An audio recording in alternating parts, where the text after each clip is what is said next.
real America sees Washington, D.C. as the enemy.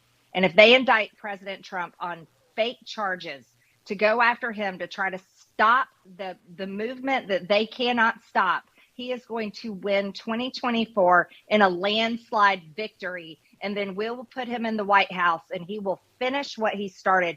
We will gut the government of all the traitors that are serving the globalists in America last. That was Georgia Congresswoman and Miss Confederacy 2022, Marjorie Taylor Greene, living out her anti-government fantasies on live TV. Well, it wasn't really TV. It was Pillowman Mike Lindell's talk show. But still, yikes. Now, I'm recording this before anything official has happened, but Donald Trump's looming criminal indictment has the far right losing their minds, and Greene wants her viewers to be absolutely certain where they stand, that Washington, D.C. is the enemy. But, and I know this is really hard to believe, this week's craziest Republican was actually another lawmaker named Greene. Question to just pitch my 2 cents in.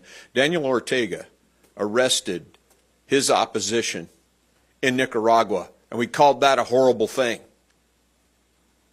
Mr. Biden, Mr. President, think about that. That was Tennessee Republican Mark Greene, and he's actually comparing the American justice system to that of left-wing Nicaraguan President Daniel Ortega. But it's odd, because it's actually Greene who doesn't seem to like juries very much right now. It's not surprising that the GOP is melting down. For the first time in American history, a former president will face imminent criminal indictment. And remember, this is one of just 6 criminal investigations Trump is involved in. So there's a huge possibility there are even more charges in the months to come. But Republicans keep saying the case against Trump is complex. So let's break it down. You see, Donald Trump purchased sexual services from a woman, Stormy Daniels. Then he had his attorney, Michael Cohen, pay her hush money. Then Donald Trump reimbursed Cohen with a check signed while Trump was president. Well, I guess it wasn't actually complex after all. Hey, that's super. And Trump has responded in predictably Trumpian fashion by calling for riots disguised as protests. In a post to Truth Social, Trump truthified that his supporters should, quote, take our country back. That's left Republicans struggling to answer a pretty simple question. Take our country back from who exactly? I don't think people should protest this, no. And I think President Trump, if you talk to him, he doesn't believe that either. I mean, I think the thing that you may misinterpret when President Trump talks, when someone says that they can protest, he would probably be referring to my tweet, educate people about what's going on.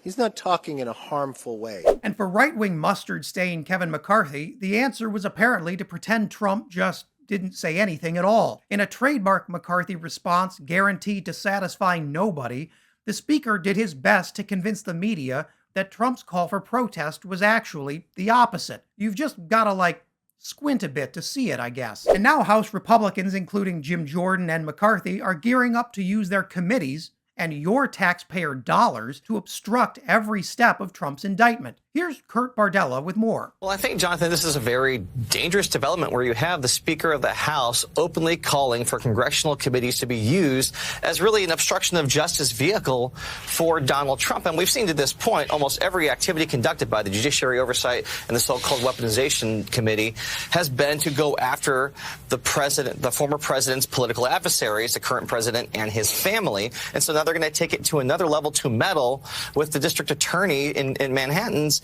investigation. So they're going to start targeting the people who are conducting that investigation. They're going to go after the attorneys. They're going to go after what evidence they have. They're going to go after, heck, it wouldn't surprise me if they try to find out who's actually on this grand jury and to go after them. Make no mistake, once you've attacked the United States Capitol and tried to overturn a lawful election, jury tampering really isn't that taboo anymore, especially when Donald Trump has convinced the MAGA right that they're putting the very soul of America on the line here. And really, the GOP doesn't even know what its consensus reality is, because just minutes after McCarthy denied Trump ever called for protests, Louisiana Senator John Kennedy went on Fox News to make the case for Republicans protesting? Donald Trump said people should protest.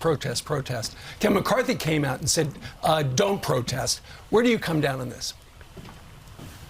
Well, in America, you're free to protest. Yeah. You're not really free if you can't express yourself, but do it peacefully. Don't be a knucklehead and riot I mean, do it peacefully. Well, it looks like the NYPD is certainly preparing for pro-Trump activists to, express their feelings, because New York rolled out the heavy barricades in expectation of unrest in Manhattan, where Trump is facing those specific charges. Republicans will cry for civil conflict until the moment they get it, and then they'll blame their violence on Joe Biden, Democrats, Antifa, the Young Turks, whoever's around. Fortunately for us, dopes like Marjorie Taylor Greene said it all on tape. And hey, while you're here, check out this video to dig even deeper into what Republicans have planned for you if they win the White House in 2024. And remember to subscribe and leave a comment below so you can let me know what I should cover next.